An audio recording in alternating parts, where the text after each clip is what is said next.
He changed the name to drop down. Come on!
Hello, everybody. Welcome. I'm back. I've been off for 2 weeks, haven't I? Let's just bring Nigel on. He's just got on. Hello, everybody. So welcome to Thursday night and, of course, Proper Football Live. Bit of a different team tonight. We haven't got Simon on. We ain't got Dan on. You've got me on after 2 weeks holiday. We've got Callie on as normal. And Mick's joined us for second appearance. That's Mick, who is the chairman of Carlton Town Football Club. How are you, Mick? Glad to have you back. All good. Been a little bit hectic over the last week or two, obviously being heavily involved with Carlton as the chairman. We just missed out on the playoffs on the last day, but we went on to win the Not Senior Cup, which was a pretty fantastic night at Baseford United. We beat Mansfield under 23s in the final. Then I think I'm a Forest supporter as well, so I've been through the mill a bit with that over the last few days. As you can imagine, we're at Wembley, but somebody said to me, I mean, much as I love football, they said, did you enjoy the two games or, the Carlton, the Forest game? And it's one of them. Much as I love my football, I love the season. Games like that are absolute torture. Seriously, I mean, the other night with the penalties with Forest, the fact at Carlton that we played Mansfield, and I'm not going to lie, we were hanging on for the last sort of 20 minutes or so, and it's one of them where that if the opposition get the goal, they're going to get another one. But so it's been mate, we'll be touching on Forest and Carlton as well in more detail as the show goes on. Let's say hello to Nigel. Nigel, how you doing, mate? Yeah, I'm fine, mate. Cheers. Yeah, you had a good week. Well, I ain't seen you for a couple of weeks. I've been off, haven't I? Yeah, it's been good. I mean, it's been big matches on virtually every day of the week. So that's a lot. The only thing I've got to say, Nigel, is every team you follow gone down. Yeah, I know, mate. Watford, Derby, and Billericay all gone down, mate. I'm going to get you to follow my missus. Think about it. Lowering the tone, then my missus might go down. No, the only thing that can save our season is if Nottingham Forest don't go up. Oh yeah. That'll brighten up a few Derby fans anyway. Luton have already done us a favour, haven't they? Yeah. Big Derby back for Watford next season.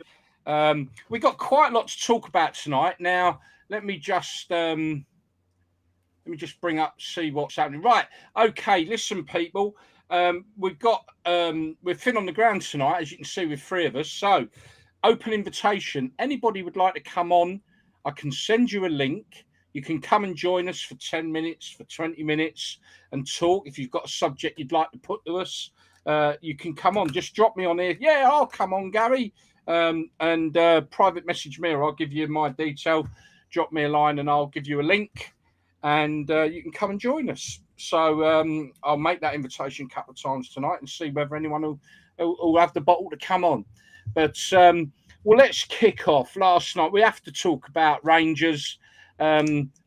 the game last night, fantastic achievement. I'm just going to say this. I guess the I don't know if you guys watched the game, but the heat, I guess, is one thing. Maybe the euphoria of the whole event for both sides. I thought both sides were incredibly poor. I thought it was a poor game. I don't know. Did you watch the final at all last night? Yeah, it wasn't the most exciting final, was it? But, they looked knackered, didn't they? I mean, I've not, especially towards the end. Both sides were gone. I played football out in South Africa for 4 months. Yeah. And the first game we played was in Pretoria, and it was above sea level, and it was about 80 playing out there. And I tell you what, you're breathing out your backside half the time. Yeah, you could see it. Yeah. And I'm guessing it did affect the game, but well done to Rangers for getting where they got. But yeah, to me, it was hard watching, I think. But the fans, 150,000 of them went out.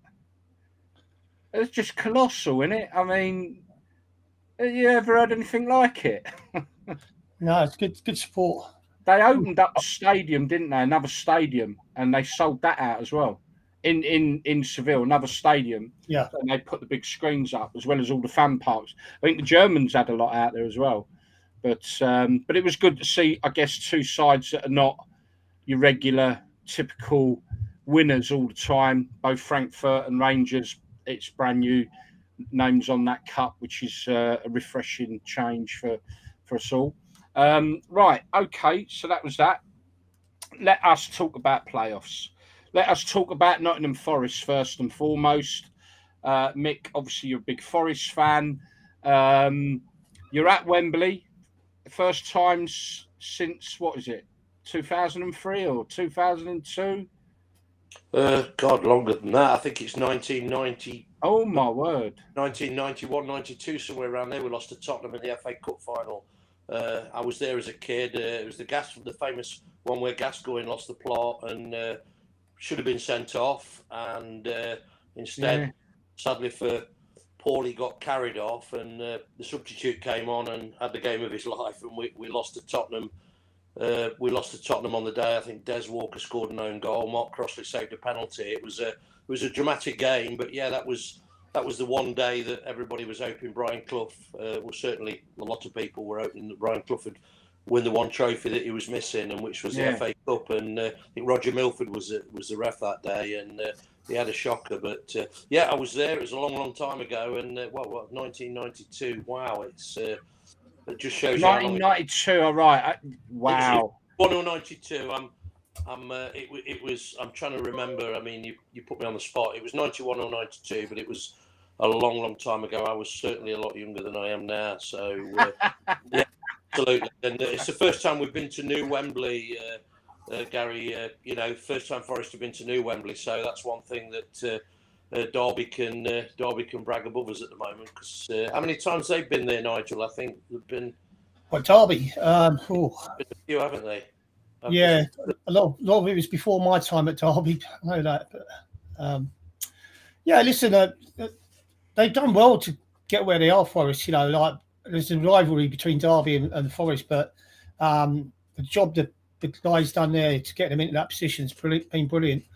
But I do want to go back to we discussed about the crowds coming on at the pitch a few weeks ago. It is something we were going to talk about. I've got some footage. It's happened now, isn't it? It's more than once as well this season. I mean, Leicester getting on at Forest.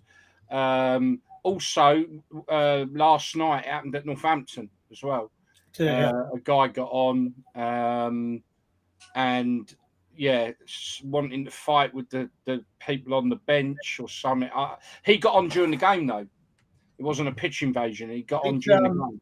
It's going back to the days where they're going to have to put the cages up again, though, isn't it? Yeah, I mean, look, Nigel, nobody wants that, but I get where you're coming from. But I think Gary's right. I mean, I've obviously followed the playoffs all week, and the stupid thing is, you mentioned the Rangers game, which I watched up till the end of full time last night, and apart from a couple of incidents, I think in bars, it was probably the best behaved one at the lot. But my understanding is from from footage I've seen and from conversations I've had, that all three of the games there was problems after the Huddersfield Luton game. There was problems. Yes, there was. The thing is, there's not enough stewards at any match to stop all that crowd running on the pitch. So eventually, what happened yesterday was always going to happen. If you can't stop supporters getting on the pitch, something's got to be. They've got to bring something back to stop them getting on there. I know nobody wants it, but that's the way it's going to go because of these idiots. Let me just show you the footage of what happened. There's more come out today, which is really not good. But there is quite a bit more around this. Let me just, first of all, I'm going to show you the headbutt that took place. But then there's a lot more that's come out since, which I'll put to both of you. This is.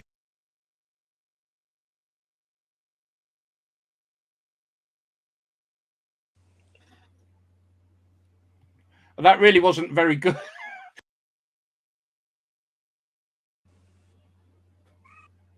An awful example, that, so I do apologise, but it was awful what we see. Now, what's come out today is, and this just makes the whole thing mad. Right, first and foremost, there were press people, and this, by the way, what I'm about to say doesn't warrant what happened. It doesn't excuse it. But maybe there's also an element of some issues around some of the players as well. Now, footage has come out of, and I can't remember the name of the player now, but one of the Sheffield United players stamping on a fan, Nottingham Forest fan on the ground. There's footage of him doing it, and they're investigating it now, the police, but it is clear he's stamped all over him. It's funny, isn't it? The centre forward. Yeah. So that's come out. He's meant to have something on his foot though. Like he's done his footing. He's meant to have one of them foot protection things. Don't know what talk. He looked pretty fit there, didn't he? Yeah, he did. He did, didn't he? What Talk Sport have also raised is there was some press people sat behind the dugouts and were texting during the game saying that the Sheffield United players that are not playing but were in the bench, i.e. the captain who got headbutted, I can't remember his name now, were actually goading the Forest fans all through the game. And they've actually texted, these are media people, saying this needs to be sorted because this is going to turn nasty. So, again, I've got to stress, this does not excuse what that moron has done at all. That one moron, but, and obviously I don't know the situation. We can't comment about what the Sheffield United player was doing, but there is clear video footage of him looking, like you say, not injured, but certainly assaulting a Nottingham Forest fan laying on the ground. He's an ex-Forest player, though, isn't he? Sorry? He's an ex-Forest player.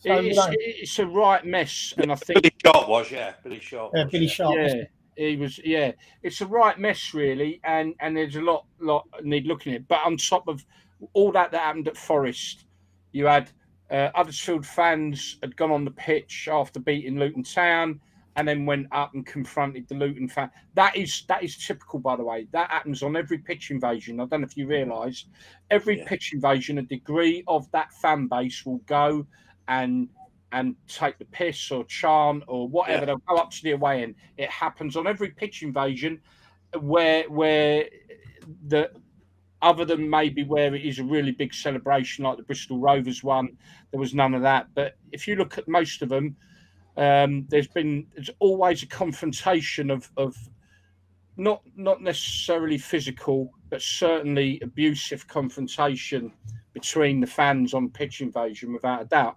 So we've seen it at pretty much every game. Absolutely. Gary, just a couple of points just on what you've just said. I mean, as I say, I sat in the stands there. I sat there the other night and watched I saw what happened at Forest, and there does seem to have become in recent years certainly a sense of entitlement to fans to invade the pitch at the end of the season for the last game. Certainly in the playoffs, it's a situation where the Forest fans of the night invaded the pitch, in many of them in celebration, whereby I think last night it was the Northampton fans that invaded the pitch as as a matter of they were angry because obviously they'd lost the game, and this does seem to be something. I mean, I've spoken to people and parents who, oh, get my lad on the pitch at the end of the game, we'll get a photograph. And I think when we spoke off air before we went live, the problem that you've got when a number of people invade the pitch, you might have 2,000 fans on there that are quite on there to celebrate and enjoy the moment and celebrate the fact Forest have got back to Wembley for the first time in nearly 30 years. But the problem that you're going to have is there might, even if it's 1 or 2 or even 20, whatever it is, you might have somebody walks on there with a knife, or like the guy did with a headbutt. That there is an element of those people that are going on the pitch not to celebrate, but for the wrong reasons. And I don't know what the answer is. I'm not going to sit here and preach and tell you I know what the answer is. Certainly, I'd like to see more police for these, particularly these big games. I'd like to see more police on duty, not leaving it to stewards that I think are probably on minimum wage or whatever. I think that's something that needs to be looked at. And I think certainly the punishment for anybody that is doing what these people do has got to be severe. I don't agree in bringing back the fences. I must admit, I can see where Callie's coming from in what he said earlier. But wow, if we go back to that, you look back to Hillsborough and other things. I have an idea. I'm not going to pretend I've got the answers, but certainly something needs to happen. It's becoming a problem. Even if they put a policeman lined up all the way around the ground, they still wouldn't stop that amount of people getting on. No, they're and not. Then you'd end up with the policemen getting hurt because they get trampled. So there's got to be, nobody wants the fences back, but all this is coming up now because there's a couple of idiots that are causing the problems. Like the one that said head, but they come and invade the pitch and there's no trouble. It's not even talked about the next day. Yeah, that's the problem, mate. This is just brought up a whole can of worms again, isn't it? Oh, it has. Yeah. We've got to find a solution. Football's got to find a solution, and whether that there is a way that everybody who does invade the pitch gets punished in some. I don't know. How about even if there's more police and I don't agree with the other side of it is I know they're talking now of shutting grounds, reducing attendance. That's actually punishing everybody else. Yeah. For 1 or 2 absolute cretins, and that is not a solution either, in my opinion. I mean, here's a fault. First of all, I've got to say, Callie, mate, we had that discussion. You're right, and I've sort of championed the celebration, emotion, and defended in some way pitch invasions of celebration. Callie was very adamant as a player, recognising that danger, and was quite clear and said, "Look, no, it's too dangerous." Blah blah, And I have to say now, I can't defend anything to do with the pitch invasions after what's happened this last couple of days. And your point's been proven, Nigel. However, here's an idea. What do you think? Now, fences, no. Increasing stewarding or policing, I don't see that working. The only other thing I can think of is if you've got to have a form of physical barrier to make it difficult or make the job easier for a steward to stop them, is adopting the system they got at Wembley, whereby you've got the cords. So it's not a fence upright. It's like elastic cords. They go about 4 or 5 deep, and it wouldn't. If you really tried hard enough, you'd get over it, but it's just that barrier that would mean that your stewarding would cope. Do you know? Have you seen it at Wembley? Do you know what I'm on about? We haven't got to Wembley. We haven't got to Wembley for a long time. Right, you haven't. Right. So at Wembley, what you've got? Just coming in there just quickly. I think I don't know what the cost will be for that. You come back to that is a lot of these problem. Problems are lower league clubs. You're mentioning the clubs involved. Okay, one of them's Forest, but you've mentioned the likes of Mansfield, Northampton, Luton, Huddersfield. And I know there was an incident at Millwall not too long ago as well. This is not a Premiership club problem. It's a problem that's become academic and it's well publicised now, and it's almost become a little bit of a disease. And I mean, look, any suggestion that can be looked at is a positive suggestion. I think we've all got to try and put positive thoughts into the process. That's the only sensible one I can think of. That the one at Wembley is not a fence as such. It's like, so if you imagine if you're sat right at the front, You've then got Right. about a metre with some elastic cords in front of you. So the depth out in front of you. Right. So to get on the pitch, you've got to wangle your way through the elastic cord. Now cost, we'll talk about it in a second. But in this day and age, I don't see why, if there was an emergency, one button could be switched and that like collapse down flat, and then so that you don't get a Hillsborough scenario. Although in fairness, I think the Hillsborough disaster was caused by a lot of other elements other than fencing. That didn't help. But cost, well, I'm afraid this is me and my anti-Premiership stance. There's enough money in football for it to look after itself. And Yeah. if that means that football as a product has to support lower clubs to get in the right scenario of equipment to help prevent pitch invasions, if that's what they've got to do, then I'm sorry, Premier League should be putting their hand in their pocket to support the game they love. Because without the football pyramid, there won't be a successful Premier League either. So, and it's about time they recognise that, you know. Anyway, there is. I'm gonna lighten the mood a bit here. There is one solution, and I'm afraid. And that is a good old-fashioned clip round the hero. Watch the video, Mick. You'll love this.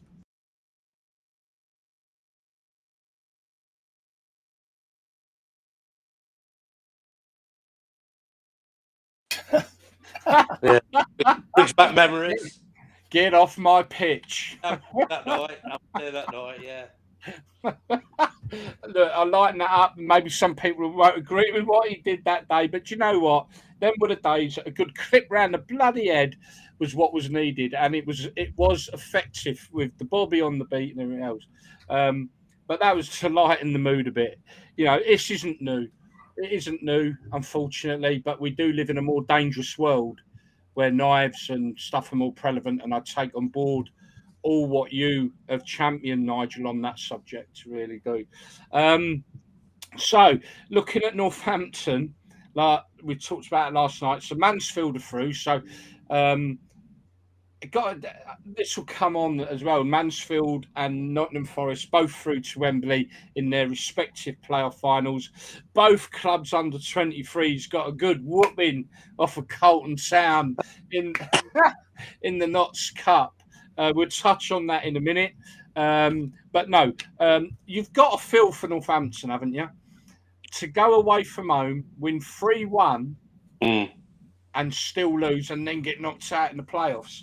They weren't good enough against Mansfield over 2 games, so that's their problem.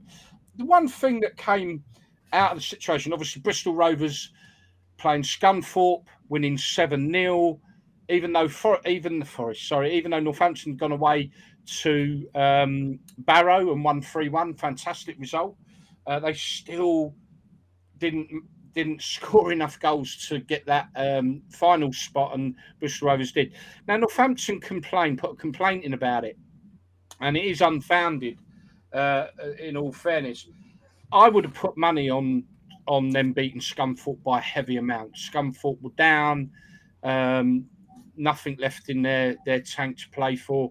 Bristol Rovers, with the maverick Joey Barton as the manager, was always going to... He'd have put the whole team of strikers on, knowing him. Do you know what I mean? He was, you know, I always thought they would do it. So it wasn't a surprise, in my view, that they did do that. And in fairness to Scunthorpe, they did make 3 changes from the previous team, but only 3, which is within the rules. And that team the previous week drew with Hartlepool, and they did make 3 changes for the Bristol Rovers game. But I do feel for Northampton, but I do think their complaint is a bit petty. I don't know what your opinion is. I think they should just take the result as it is and concentrate on getting up the next season. Yeah, pretty much. Yeah. There's been, I mean, there's been a lot of clubs trying to blame other clubs because they ain't gone up, and like Derby got blamed for Middlesbrough not going up or something like that. And there's too much of it coming in. Again, it's because it's a business now and it's worth millions. you know, they know dropping down a division or not going up a division's cost them a fortune. Yeah. So, you know, it's easy to see why they try and find a way to sort of like appeal against it and stuff like that. Yeah, no, it's just becoming a bit petty. Now, I just want to touch on Bristol Rovers quickly. Obviously, they got that spot. And then we're going to move on to a really sort of we'll touch on Carlton Town and the success in the cup. I'd like to just touch on that because my visit up for the Forest game I thought was a fantastic night. But before I do, Bristol Rovers now. Basically, on my wall, as you can see, everyone, I got some really iconic pictures up there. You can see Bobby Moore with a cup, probably the most iconic football picture. If I move my head, they're the Twin Towers. I love the old Wembley, iconic. And then, because it's a bit mirrored there, unfortunately, that's Vinnie Jones tickling Gascoigne's balls. One of the most iconic things. And then what will be iconic in years to come is the proper football badge. And then there's a few Watford bits and bobs around that. Now, I'm going to be moving this one because I've ordered a print of what I believe in today's modern football and the way the modern football has gone. This picture is, I believe, is one of the most iconic pictures since the Bobby Moore one, in my view. That's my opinion. But like I say, in today's modern football, where, in my view, players, particularly in the top leagues, are living in a different world to everyone else these days. So far detached from fans, it's unbelievable. This picture is just truly amazing. And the basis behind it is, obviously, there was the celebration of them getting the 7 goals. Pretty much to a man, the team spent the night in their full kit out on the streets of Bristol with the fans. And I'm just going to show you, and I'm making room for it. I do believe this to be one of the most iconic pictures of its day. Where have I put it? I'm going to let myself down here, aren't I? Where have I put it? Help me. Oh, there it is. Right, here we go. Now, that's the print that Bristol Rovers are doing. And that, you know, don't ask me names. That's the striker who got the goal, who sat on the top of the lamppost. I've seen the footage of the video.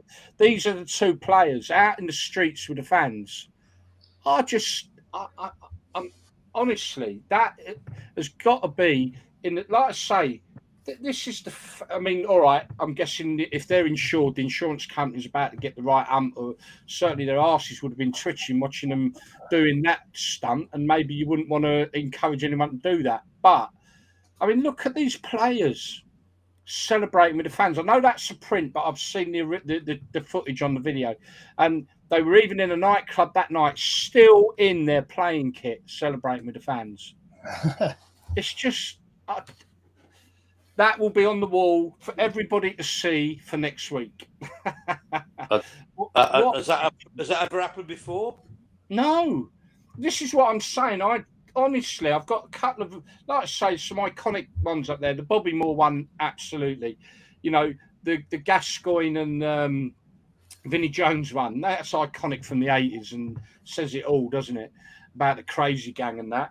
And obviously the Twin Towers of Wembley, that will go next to it because I genuinely believe that I've just not ever seen nothing like it, and I'm blown away with it. I've got a soft spot for Bristol Rovers. A lot of people know that, but I'm a Watford fan. I'm not a Bristol Rovers fan, but I do have a big soft spot for them.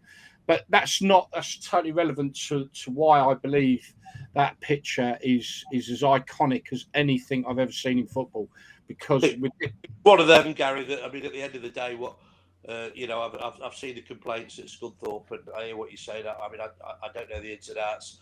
Obviously, but yeah, I mean, to win 7-0 and as a human being, you obviously got to feel a bit for Northampton, even if you're not a supporter, because at the end of the day, they've pretty much done their job. So a 7-0 win is pretty outlandish. Yeah. But yeah, sometimes these things happen in football. You know, at the end of the day, we could probably sit here all night and give instances where things things like that have happened, and they were rightly going to enjoy that for every penny they could give it. And I don't know of any situation. I know sometimes the cricketers, when they've won the Ashes or something, they keep the kits on and stay long into the night in the kit and all that type of thing. But I don't know of any other situation where they've actually gone out in the kit. I don't know if Ali's ever done that. Oh, yeah. Did you that day against Wrexham in 1982? I didn't see you in the pond with us, mate. You should have been there, full kit, in that water with us in 1982. Why were you not there? You forget we had Graham Taylor as a manager. Yeah. Mate, oh dear. But no, I had to bring that up. Now I'm letting myself down a bit here because we have got an awful lot of comments coming through. So I'd just like to quickly run through them. Some of them probably not relevant now. Darren Gill said 3 times at the new Wembley for Derby. So it's going to be they're winning by 3-1. Derby, Mick, not to rub it in, but how many did the win out of 3? And I genuinely don't know the answer. Darren, if you're still listening, let us know how many of the 3 did you win. That's the question. I watched I don't think they won any, did they? I don't know. I think the times when Derby got promoted, they went straight up. So Damo, who we know is a Derby fan, will Forest find their way? They've not been since 1992. Oh, right, he's been a bit sarcastic there. Will you find your way to Wembley, being been there so long? And it'd be a shock because no good looking for the Twin Towers. That's what I've added, by the way. Shocking, simple as from Simon Harris. And that's referring to, obviously, what's happened at Forest. Stephen Parkin, hello guys. Paul sorry, Paul DiPaolo. Sorry, mate. Hi, I'm watching the Everton Crystal Palace game right now. Who do you guys think will win? There you go, chaps. Come on. I think Everton will pull it off tonight. Palace have been playing really well. Yeah, but I just think something about Everton, they'll have a crowd behind them, they'll have the luck on their side. Yeah, I think it'll be a draw, to be honest. That's my personal view. I mean, I think it's anyone from 3, isn't it, at the bottom now? That's changed every week over the last month or so, and it could end up back that Burnley go down. Obviously, they're playing as it Villa tonight. It's, it could end up being Leeds. I really don't know. If you ask me to make a prediction on the Palace and Everton game tonight, I think it might be a draw. Yeah. All right, chaps. I mean, there is a couple more I want to bring up, but just for me, who do you think's going to go down? Burnley, Leeds, or Everton? I don't think it'll be Everton. Myself. Well, yeah, I don't know. I don't know. Tough one, isn't it? It's a tough one. It is a tough one. It's all just really going on the results that are getting played out. Each match sort of like tips the scales a different way, don't they, really? I think Villa Leeds might go down. Yeah, Leeds are in a very bad position. Obviously, Burnley are playing Villa tonight as well. So we might have an answer tonight because if you've got Burnley and Everton both playing tonight to capture, that's their games in hand done then. So another one from Paul. Paul, you might not be watching now. I hope you are. Thank you for your input here. Will Everton survive and stay in the Premier League? Well, I think we've just said they probably will. These guys get millions of pounds, pay security to keep them safe. The guys in the top league get millions of pounds, Paul. I think what we do focus a lot on here is the lower league and non-league, where they don't get a lot of money. And if we implement anything, then I'm afraid where these people get paid millions and millions, they need to put their hand in their pocket to help people out. Between Burnley and Leeds, yes, I have a sniper in the stands. Then anyone goes on the field, they get shot. But that's one way, I suppose. Oh dear. Put the bastards in jail for a few nights. I've been to Wembley Stadium not to watch football but rugby. That's Stephen Parkin.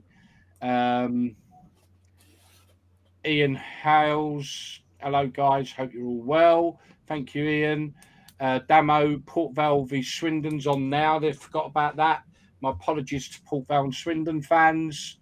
Gary 1-0. Harris, it was a good match last night. Yes, look, you know, I don't know. I'm all right. Okay. Dad, Port Vale 1-0 up. Port Vale are 1-0 up, are they? Right. Okay. And if they win, they get. It's the winners of. I forgot now. Never mind. I won't make myself an idiot, so shut up. How much was the Bristol Rovers print? I don't know. I didn't really pay for it, so I'll find out. Callie in Bailey's nightclub with the number 7 shirt when Shakhtar were on. Remember that? He's got a better memory than I have. This is Ian.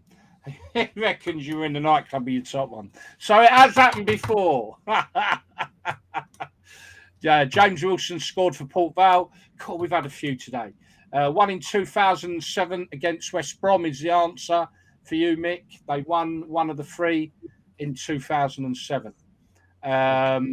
First playoff final at the new Wembley was Derby. Oh, that was the first playoff to be played at the new Wembley as well.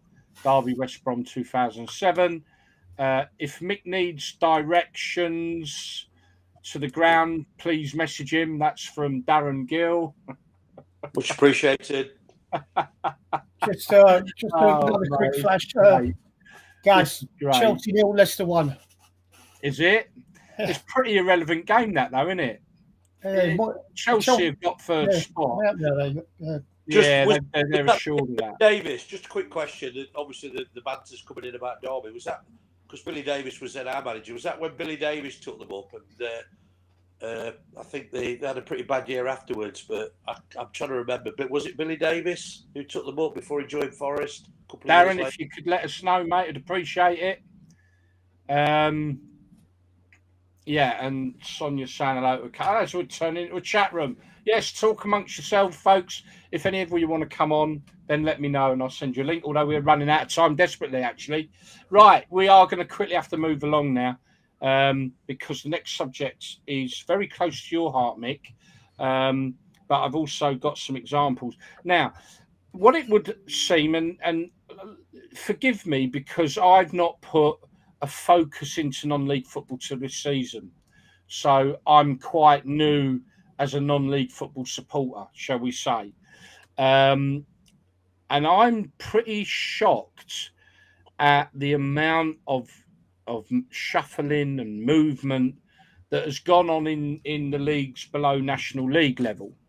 Now, I know there's been clubs that, I think 2 clubs were not allowed to get promoted because their grounds weren't good enough. I was under the impression the Premier League had given over £16 million to help clubs of this nature to improve their facilities. So where's that money? Also, many clubs have not even been relegated when they were in the bottom 3. So they've actually stayed in the thing. I was reading up about it.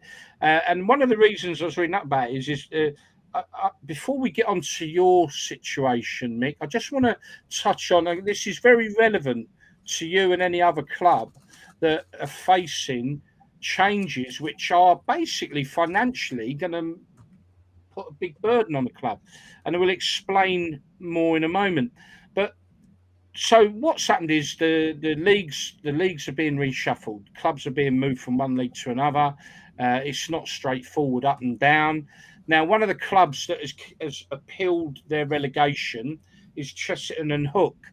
Now, they did finish bottom, and I've seen a lot of comments, people saying, well, they finished bottom, they shouldn't be moaning.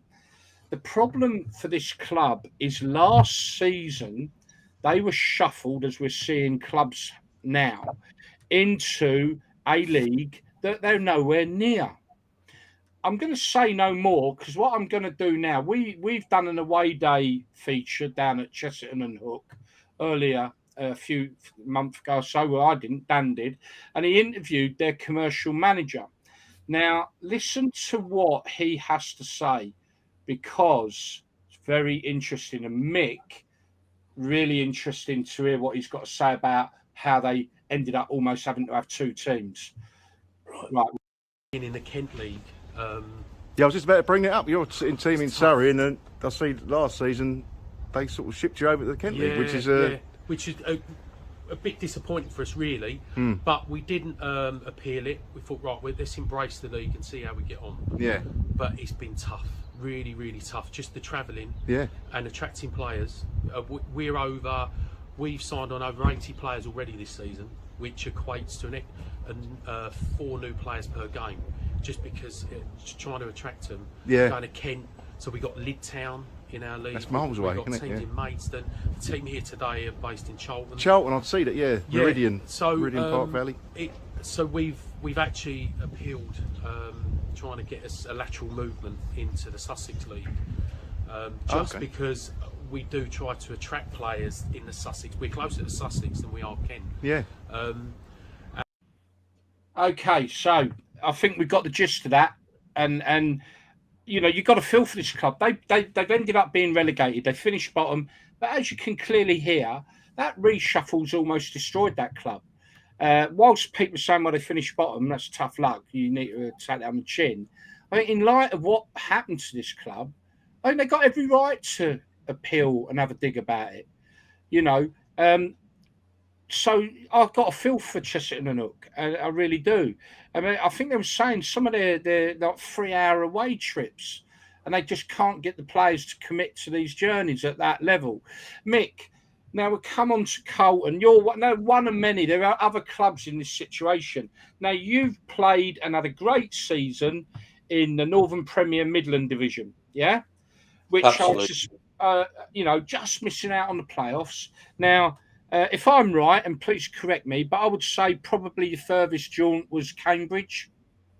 Yeah, just I think not around Cambridge. I think that around that area, there's 2 or 3 clubs in that area, which sort of 80, 90 miles was the most we had to travel. Yeah. And absolutely. That's cool. And, right, we're a Midlands club. Yeah, you are. And yes, we tragically have been moved into the East League, which was rumoured, and we're like, no, that those days are gone. We've heard the stories. We were moved into that league 3 or 4 years ago, and there was a lot of fuss made, and we got moved back, not particularly by us, but generally the FA, and particularly Mark Harris, who's obviously head of our league, made quite strong statements about this shouldn't be happening, and the way the pyramid's being restructured, that this won't happen in the future. And yeah, it's happened again, basically. And we're in a situation now. Sorry, we've gone from, I know you're going to ask the question, but we've gone from a situation where we had a couple of journeys around the 80, 90 miles to 7 journeys over 125 miles, some of them 160, 170. North Shields. You've got to play North Shields, Mick. It's north of the fucking, sorry swearing, north of the Tyne. That's crazy.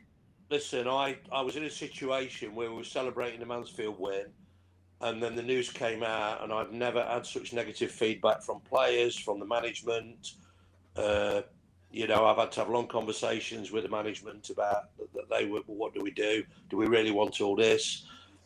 Players, I know it's already cost us a couple of signings that we had lined up. I know we've lost at least one player, that maybe 2 that were with us. It's an absolute nightmare. It's not just one thing. You haven't got enough time on your programme to go through all the negatives. Yes, we're appealing it. Somebody said, well, if you'd have got promoted, you'd have had to travel a little bit further. Yeah, but that was with promotion. And you get positive. There's a lot of positive getting promotion. We're at the same level. And yeah, I mean, it's horrific, and all the feedback and all the stuff has been negative. We're putting the appeal in. I obviously can't go into too much details. What I will say, rather than just be negative on the appeal, we are making suggestions going forward. But yeah, it's rocked the club to the core. And when the news came out, as I say, I've been chairman for 21 years, and I've never faced such a negative response to anything that's ever been proposed. And the way we built the club up, and getting the fan base up, and then you and this is not being biased towards the northeast because I've got friends in that area. No. But the bottom line is one of the problems that you've got with the northeast as well, Gary, is that you're going to get more games called off because of nature. Because the fact of the matter is the weather is worse in that part of the country.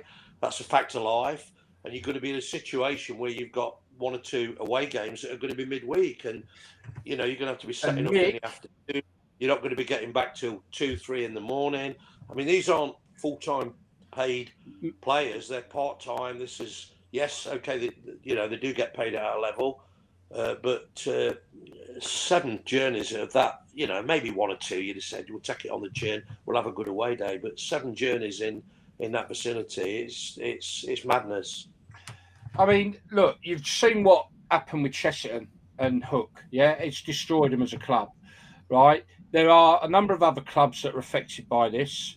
Now, also, you say about these midweek journeys. There was, and I wish I got in front of me the info because I did have it a while back, where a club couldn't fulfil their away fixture because it had been moved to midweek because of COVID. And they simply couldn't get enough players to have the time off work. So you could very well be faced with a situation where you might not be able to fulfil replayed games that are having to go midweek if you've got to go to Newcastle. You know what I mean? So who makes these decisions? I whether it's somebody sat in an office or whatever, I don't know. It's we'd heard it rumoured, we'd seen it, and like, well, no, them days are over. The FA won't do that now. There's a lot more sensible thinking, And when it came out, I was like, oh my God! And I knew I had a pretty good idea what was to come from the supporters. And it's not just I've mentioned 1 or 2 things, but we put a really. You've been down there, Gary. We have a guest speaker before the game who come and do it by nothing. We have ex-Forest players, ex-Carlton players, local celebrities. And we give entertainment to the away fans and the home fans. You came to the Forest game. Fantastic. We had the Notts director of cricket on, and it was a really good. You see the sort of thing we do, but away fans aren't going to come to us either because they're all away. So we're going to have less away fans coming to our ground. We're going to have more away travel. The players, like I say, I could sit here and I didn't want to come on your show and be so negative because Carlton's. Mate, listen, the show tonight was to talk about this, mate. I mean, that we wanted to highlight. It's not just because of Carlton, because we're great friends with you guys, but because of other clubs that I've been reading about. This isn't just the Northern Premier divisions doing it. This is all across the whole country. England. No consultation, by the way. We just get told. There was no consultation. The FA were looking at doing this. How is that going to impact you? And we were just told. And like I say, we are appealing. I think we've put together a fantastic appeal. I can't go into details of that because that was the wrong thing to do. But we have put a very, very strong case forward, and I hope that the powers that be listen to what we've put forward because this is wrong on so many levels. It is, absolutely, and please keep us in the loop. Now, I'm going to ask Nigel in a moment for his opinion on this, but I just, what is the point of having promotion and relegation if all they're going to do is jiggle you around anyway? You've had a great season in the league. You could have pushed on for hopefully promotion, playoffs for next season. Now you find yourself in a completely different league. I don't understand. Where Nigel, please shed some sensibility on this if you can. Well, I don't know. I mean, it's people. Seems the people that are running things down that end of the table aren't really seeing the big picture completely.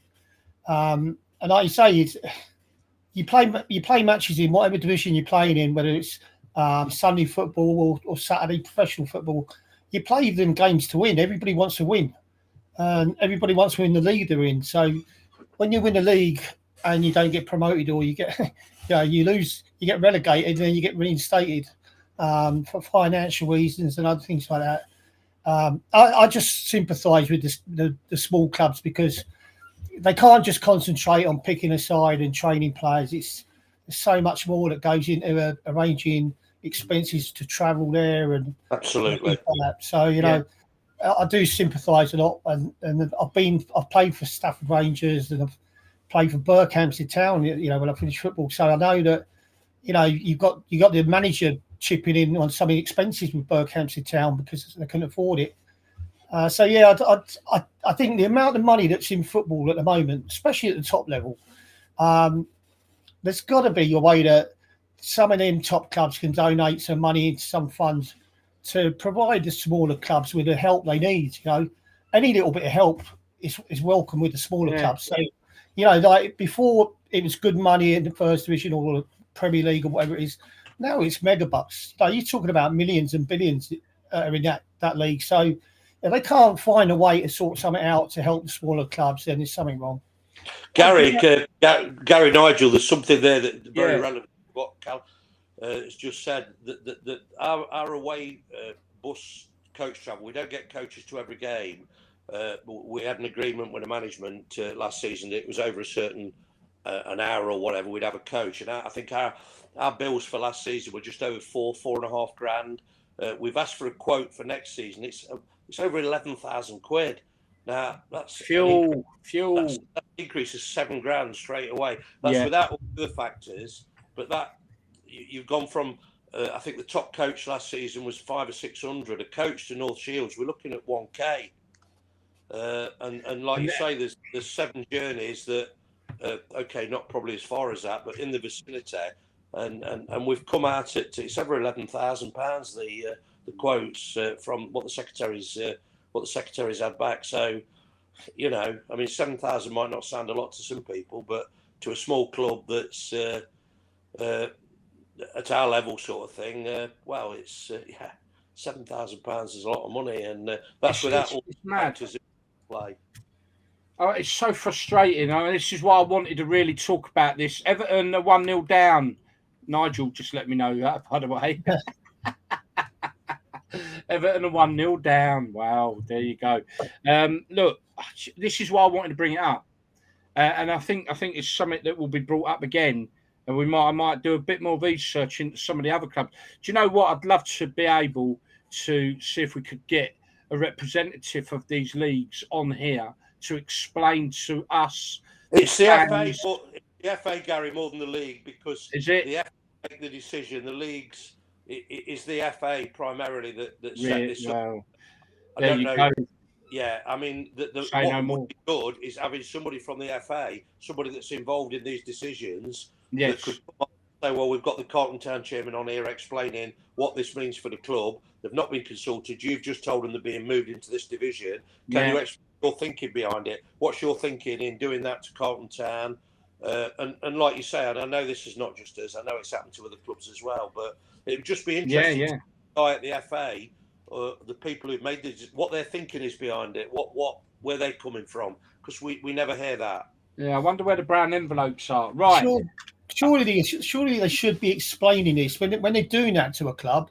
Surely they must deliver that news, but go and explain the reason why they've delivered that news. I mean, I can't understand why you're being left to guess about why they've done that, and they haven't actually come out and told you the reason. Well, I think it's just the want. There's 20. They need to get it. They want the clubs to have 20 teams in. So, well, that's 20. They're the nearest to that area, even if it's so many miles away. And you know, it's. Look, I don't know the process that's used, but as I say, we got moved. We got moved into this similar situation a few years ago. We went with it, and we played two or three games that were sort of in that direction, and we took it on the chin. But when we saw the league this year, and it was 7 sort of journeys, and you know, having to have a bus instead of for 8 or 9 games, having to have a coach for I think it's 13, 14 games this season, and you know, and like I say, it's not just me. I mean, I'm fairly laid back in terms of you know what you've got to take, having done the job for as many years as I have. But I've never had so much negative feedback from players, supporters, the management, the committee. I've had it full on. You know, the season ended, we won the cup, and I just wanted, you know, what you want to do then. You want to chill a little bit, perhaps watch a little bit of cricket and have a little bit of time off, and recharge your batteries, and it's been full on for the last since this was announced, and I really have got a lot of unhappy people that are giving me feedback at the moment, and and we haven't. There's like we come back to that. Somebody say, well, this is the thinking behind it. This is the explanation. The first thing they should have done is said, look, we're thinking of doing this. How will that affect you? And look, I suppose that the argument will be that, well, if we tell people to move in, they're going to complain anyway. And sometimes people can complain for the wrong reasons, but I think we've got a very, very strong case. And at the end of the day, we'll put that forward. But, for them almost to admit they were wrong in moving us back 3 years ago and then moving us back again, it's like, I don't know. I mean, these reshuffles are many. I mean, we're talking about, we've touched on what happened with Chesterton last year and what it's meant to them this year, almost destroyed them. You're going to go through it next year unless your appeals held up. But that you're one of many, many clubs. Now, a lot of these clubs, it isn't affecting them. They're still staying fairly local. But for the clubs that it does affect, what I don't understand is you've got a set of leagues, right? 3 up, 3 down, 3 up, 3 down. Is it because clubs are going under? Because otherwise, why are they doing it? Because surely the stability of football is you've got your league structure that we have, and you got 3 up, 3 down, 3 up, 3 down. Should never be. I think the FA need to come on. The FA need to come on to your show, like I've said, they do, and explain and just to explain. I understand you've got anonymous because at the end of the day, you will have clubs promoted from different areas. I get that, but at the end of the day, the changes that have been proposed this season are just so far-fetched and outrageous. It's like I said, I come back to my original point. If you've got a couple of longer journeys, you take that on the chin. That happens. But when you've got 7. And no hint of any financial support for the increase in travel costs. I suppose. Like I say, at the end of the day, the players are going to be there longer. They're not going to get back. The managers, the supporters, nobody come and said, look, if that package has been put to you, you've got to travel up this. You're the 2 clubs, e.g., it'll be us and Long Eaton who've just been promoted. You're the 2 clubs that's going to suffer worst out of this in this particular area. We get that. Here's X amount of support, whether that comes from the FA, whether it comes from the Premier League, has been mentioned, or whatever. If there was something there that supported that, and but there's nothing. This is where you are this season. Get on with it, and that to me is that's just. I'm going to take this up a lot further. So. I am going to do a bit of digging and maybe reach out to a few other clubs and maybe get in touch with the FA and say someone needs to come on and explain to us what's going on here, because you're almost destroying clubs. The one thing I'm going to finish with, and then I'll get your last thoughts, gentlemen, because we run out of time very, very quickly. My last thought on this is, I just ain't got no time for the FA whatsoever, but there we are. Is that I mentioned in this whole debacle, because that's what it is, about a couple of clubs that weren't allowed to stay. I'm not sure, it was one of them was not allowed to stay in the league they were in because they failed their ground inspection. One didn't get promoted because of the ground inspection failed the requirements for the next league up.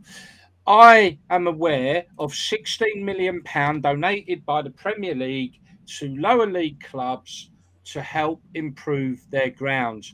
If the FA were doing their job properly, which we know they don't, if they were doing their job properly, Mick, I know you can't say some of these things because you're a chairman of a club, but I can.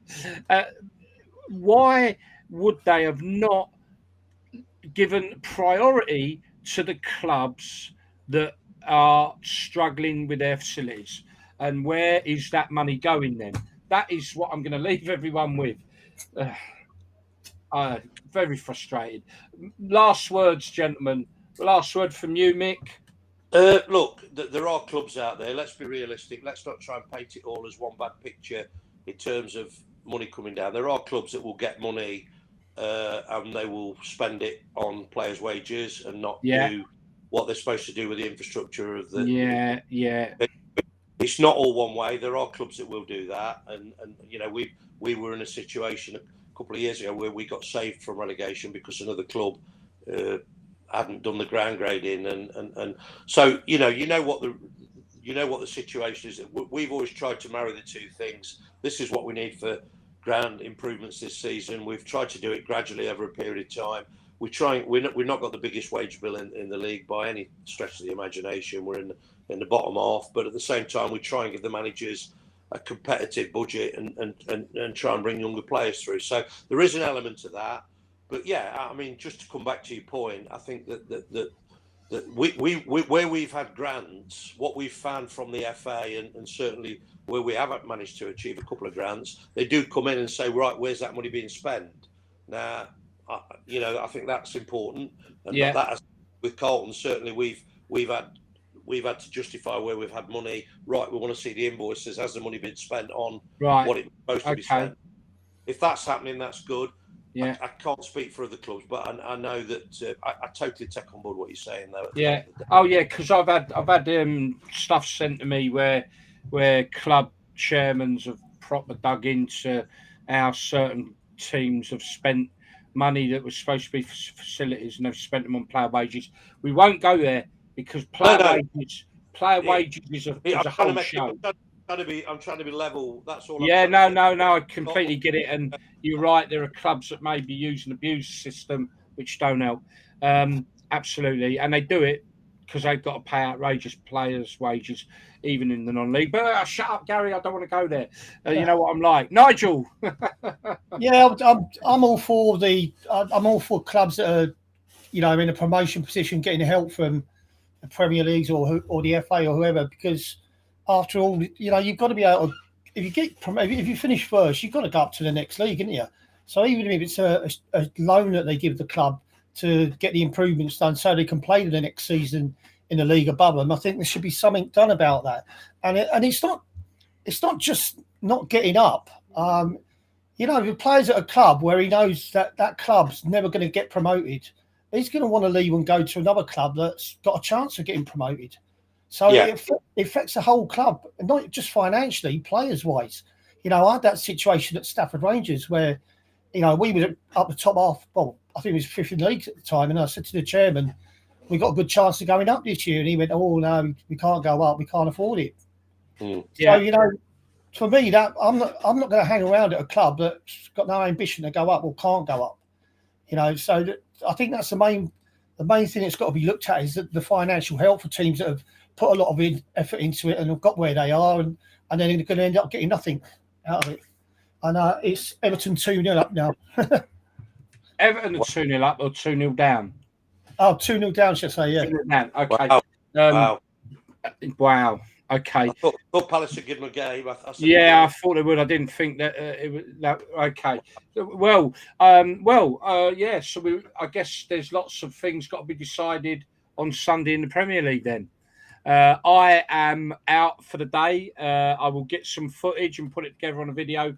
We are having a relegation party on a party boat on the River Thames. 240 of us. Talking about relegation, mate. What odds do you think I'd have got at the start of the season on them 3 teams getting relegated? Oh, look, mate. I'll say, mate, I will send you details that I want you to follow my missus because everyone you follow goes down. Can I just quickly ask you one question? Will Steven Gerrard get revenge for his slip and take the Villa to get a result at Man City and Liverpool win the league? What's the score? Thank you, Ian. Said great show again. Thank you for that, mate. Yeah, wow. What is the score at the minute with Villa Burnley? Because I haven't looked at the team. Do you know what? 0-0 and Chelsea have just equalised. Right. A lot might tell you when we get off the show, go and have a look at the team selection that Villa have made. If Villa have made a lot of changes, then you'd suspect maybe. It was a cheeky comment, but it could happen. But you know what? A couple of people said to me, "Isn't it really set up for that to happen? For Gerrard to win Liverpool the Premiership. But Yeah. I can't see it myself. If I'm really honest, I can't see it myself. Okay, look, I've got to wrap things up now. For all those that have listened, watched, should I say, I hope you've enjoyed the show again. I must admit, I've enjoyed having a couple of weeks off, but I'm also really glad to be back. We are going to follow this whole thing, this debacle, very closely, and we will keep everyone updated. This is what the show's all about, people. I should have been putting up, follow us on this, follow us on that, but I weren't going to bore you tonight, mainly because I don't know how to do it. But please subscribe to our YouTube channel. We would love you to do that.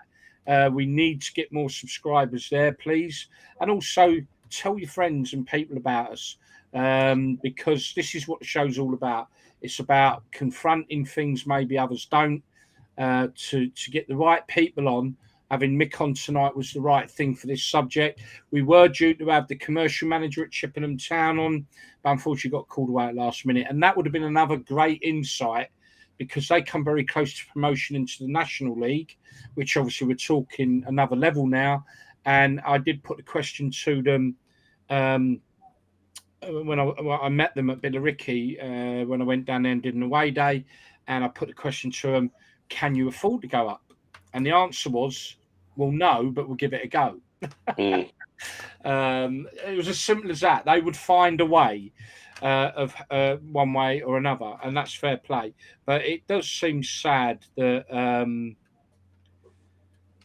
that there's just such a lack of financial stability within the non-league, and that is a lot down to the players. As I've said, I think, you know, the amount of money these people are getting is ridiculous, not compared to Premier League, obviously, but also I think this scenario we've discussed tonight, people, the instability of the non-league league structure, that each year they seem to shuffle it round in one way or another. This year, in a very big way and a very wrong way. We will keep you all informed.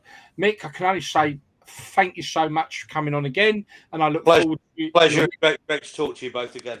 And I look forward to your next visit. Thank you. And Nigel, I was supposed to do this all the way through the show. I'm not, but I am going to pop it up now. There we are. You can catch Nigel. I was supposed to be doing that all the way through the show, putting these little things up and the comments up, but Simon does it normally, and I don't know how to do it. Yeah. But there you are, Mixcloud. You can catch Nigel 9 o'clock every night for some absolutely unbelievable tunes. And what a wonderful, friendly chat room you have with lots of good people in there.